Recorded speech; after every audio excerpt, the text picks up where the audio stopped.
Ali Baba and the 40 Thieves. Our story is about Ali Baba, a poor woodcutter in Persia. Ali Baba's brother is a rich merchant. His name is Qasim. One day, Ali Baba is working in the forest. Suddenly he hears some men. They are coming nearer. He quickly goes behind a tree before the men arrive. There are 40 of them. He sees some treasure in their bags. They're thieves, he thinks. The thieves stand near some rocks. Their chief says, "Open Sesame." A door in the rock opens, and the men go into a cave. Later, the thieves come out. They say, "Close Sesame," and the door closes. Interesting. What's in that cave? Ali Baba thinks. I'd like to see. After the thieves leave, Ali Baba goes to the rocks. "Open Sesame," he says.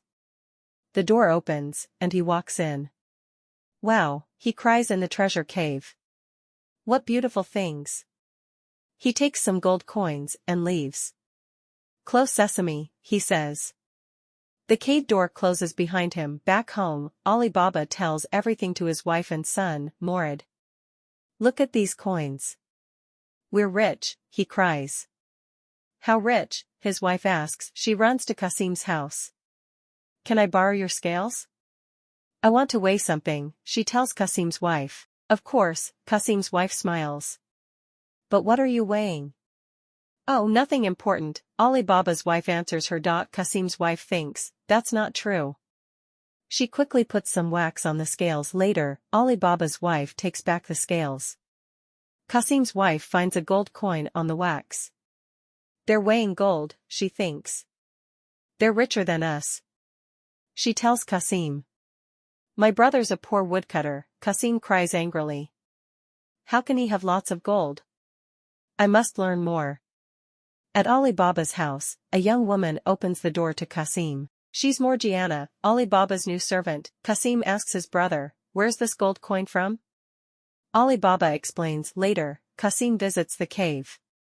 "Open Sesame," he says, and goes in. "It's my treasure now," he cries. The cave door closes behind him. "Open Salt," he says when he wants to leave. But the cave door doesn't open. When the thieves arrive, they find Qasim. They kill him angrily, cut his body into 4 pieces. Their chief, Arshad, says, "Do more people know about our cave? This dead body can scare them, and stop their visits." Later, Ali Baba finds Qasim's body. He takes it back home. "Perhaps the thieves can find and kill me now," he says. "Help. What can I do?" "Qasim's very ill, tell everybody," Morgiana says. "The cobbler, Baba Mustafa, can come and sew up Qasim's body. Then we can bury it." So Morgiana blindfolds Baba Mustafa. She brings him to Ali Baba's house. He sews up Qasim's body. Then Morgiana blindfolds him and takes him back home. After that, the family buries Qasim. "Now the thieves can't find me," Ali Baba thinks happily. Or can they? The next day, the thieves go back to the cave. "Where's the dead body?" they ask. "A friend of his knows about our treasure cave and has the body. Arshad, their chief, says. We must find him at once. Go into town," Arshad tells Najid, one of the thieves. "Perhaps you can learn something about the dead man there." In town, Najid visits the cobbler's shop. Baba Mustafa is speaking to a friend. "So she puts a blindfold on me, and we go to a house. And I sew up a dead body in 4 pieces there," he says. Najid gives 2 gold coins to the cobbler. "Take me to the dead man's house," he says. Baba Mustafa is clever. He closes his eyes and remembers his steps. In the end, they arrive at Ali Baba's house. "Here we are," the cobbler says. Najid puts a white mark on the door. "I must tell Arshad about this," he thinks, and he leaves. Baba Mustafa walks slowly back to his shop. Soon after that, Morgiana comes out. She sees the mark on Ali Baba's door. Somebody wants to mark our house, she thinks. Perhaps it's the thieves. What shall I do? Morgiana marks every door in the street. When Arshad arrives, he can't find Ali Baba's house. He visits the cobbler's shop, and gives 3 gold coins to Baba Mustafa. The cobbler takes him to Ali Baba's house. Arshad looks carefully at it. He doesn't mark it. Morgiana is watching through the window. Later, Arshad comes back in different clothes. He knocks on Ali Baba's door.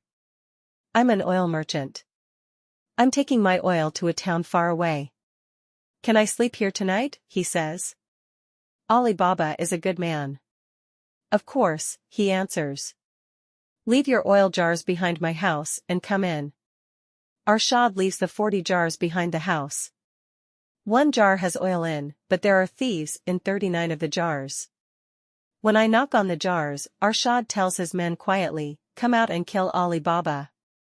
Then he goes into the house. Later, Morgiana visits the jars. She needs oil for her lamp. Is it time? The thieves ask. No. Wait, she answers.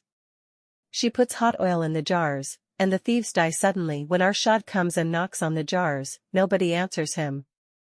Hey, my men are all dead, he cries.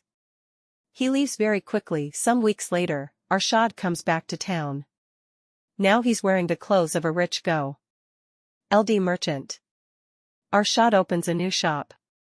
Ali Baba's son, Morid, has Qasim's old shop across the street. Arshad and Morid are soon friends. Father, can my new friend come for dinner? Morid asks Ali Baba one day. Of course, Ali Baba says. Ali Baba doesn't recognize Arshad when he comes to the house for dinner. But when clever Morgiana brings the dinner, she recognizes him at once. After dinner, Morgiana dances for them. Suddenly, Arshad attacks Ali Baba with a knife. Morgiana quickly attacks Arshad, and she kills him. After that, she explains everything. Morgiana, you're the cleverest servant in all Persia. Ali Baba says, you must marry Morid, and have some treasure, too. Thank you, father. Morid and Morgiana say. The 2 of them marry, and they move into the next house in the street. In time, they have many children, and they live there very happily for many years.